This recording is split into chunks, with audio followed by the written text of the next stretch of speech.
नमस्कार दोस्तों, समाचार एजेंसी ऑफ इंडिया के राष्ट्रीय बुलेटिन में आपका स्वागत है। शुक्रवार 15 मई 2020 की खबरें इस प्रकार हैं। केंद्रीय सूचना और प्रसारण मंत्री प्रकाश जावड़ेकर ने कहा है कि फेक न्यूज़ अर्थात फर्जी समाचारों पर रोक लगाने से प्रेस की स्वतंत्रता पर किसी तरह की आंच नहीं आएगी। कई दैनिक समाचार पत्रों में शुक्रवार को छपे लेख में श्री जावड़ेकर ने कहा है कि अफवाहें बहुत तेजी से फैलती हैं और उनके दुष्परिणाम भी बहुत घातक होते हैं। श्री जावड़ेकर ने कहा है कि सरकार फेक न्यूज़ से निपटने के लिए कृत संकल्पित है। सूचना एवं प्रसारण मंत्री प्रकाश जावड़ेकर ने कहा है कि इस बात को लेकर देश में हमेशा बहस होती रही कि प्रेस को कितनी स्वतंत्रता मिलनी चाहिए। उन्होंने कहा कि भारत में प्रेस की आज़ादी के हनन का एकमात्र उदाहरण आपातकाल के दौरान देखने को मिला था। उन्होंने कहा कि फेक न्यूज़ मीडिया की स्वतंत्रता के लिए बहुत बड़ा खतरा है। उन्होंने इस बात पर जोर दिया कि देश में लॉकडाउन के दौरान प्रिंट, इलेक्ट्रॉनिक और सोशल मीडिया, खासकर social media platform Facebook, Twitter, WhatsApp पर फेक न्यूज़ का फैलाव ज़्यादा तेजी से बढ़ा है। इस चुनौती से निपटने के लिए सरकार ने पत्र सूचना कार्यालय के तथ्यों की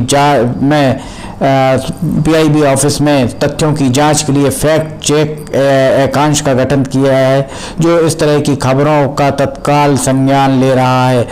प्रकाश जावड़ेकर ने कहा कि फेक न्यूज़ से लोगों में दहशत भी फैलती है।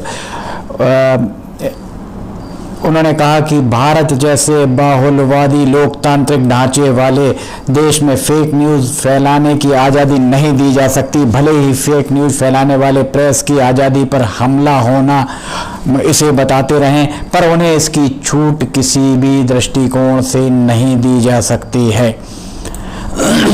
देश में प्रतिदिन लगभग 3 लाख PPE और इतने ही N95 मास्क का उत्पादन आरंभ हो चुका है। केंद्रीय स्वास्थ्य मंत्री डॉक्टर हर्षवर्धन के द्वारा शुक्रवार को बताया गया, उनके द्वारा ये जानकारी मंत्री समूह की 15वीं बैठक के दौरान दी गई। वे इस बैठक की अध्यक्षता कर रहे थे। इसमें संगरोधन नीति, कोविड-19 के प्रबंधन पहलुओं और केंद्र तथा विभिन्न राज्यों द्वारा उठाए गए कदमों पर चर्चा की गई। मंत्री समूह की बैठक में उन्होंने बताया कि कोरोना संक्रमण कुल मामलों के 79% रोगी 30 नगर निगम क्षेत्रों के हैं। फसल वर्ष 2019-2020 में देश के कुल खाद्यान्न पैदावार रिकॉर्ड 29 करोड़ 56 लाख 70 हजार टन होने का अनुमान जताया गया है। केंद्र सरकार ने कोविड-19 महामारी की स्थिति से निपटने के लिए प्रवासी मजदूरों, फेरी लगाने वालों, जनजातीय समूहों, छोटे व्यापारियों और किसानों तथा स्वरोजगार में लगे लोगों के लिए राहत उपायों की घोषणा की है। वित्त मंत्री निर्मला सीतारमण एवं राज्य वित्त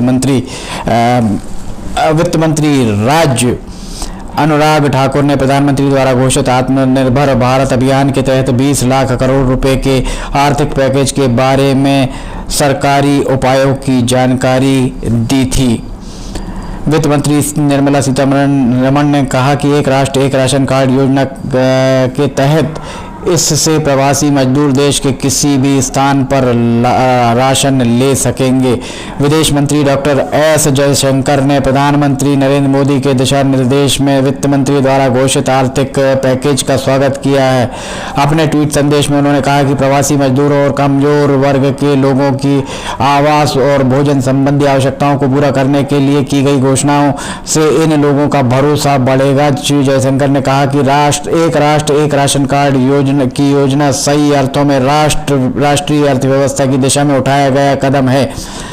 वंदे भारत मिशन के दूसरा चरण शनिवार से आरंभ हो रहा है, जो 22 मई तक चलेगा। इस चरण में 31 देशों में फंसे प्रवासी भारतीयों को स्वदेश लाया जाएगा। इसके लिए 149 उड़ानें संचालित की जाएंगी, जिसमें फीडर उड़ानें भी शामिल होंगी। इस चरण में जिन 18 देशों से प्रवासियों को वापस लाया जाएगा उनमें Indonesia, Thailand, Australia, Italy, France, Germany, Ireland, Canada, Japan, Nigeria, Kazakhstan, Ukraine, Belarus, Georgia, Tajikistan और आर्मेनिया आदि देश शामिल हैं। अब तक 1,88,000 प्रवासी भारतीयों को वापस लाने के लिए पोर्टल पर इन लोगों के द्वारा अपना पंजीयन कराया गया है। समुद्र सेतु अभियान के अंतर्गत भारतीय नौसेना का पोत INS जलाश्व शुक्रवार को मालदीव की राजधानी माले से फिर समुद्री यात्रा प्रारंभ करेगा और केरल एवं लक्षद्वीप के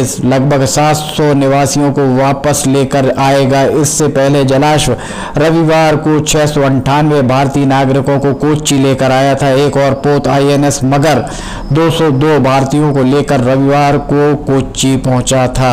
ये थे राष्ट्रीय स्तर के समाचार एजेंसी ऑफ इंडिया के ऑडियो बुलेटिन में शुक्रवार 15 मई 2020 के शनिवार 16 मई 2020 को एक बार फिर हम राष्ट्रीय स्तर का बुलेटिन लेकर हाजिर होंगे। तब तक के लिए इजाजत दीजिए। नमस्कार।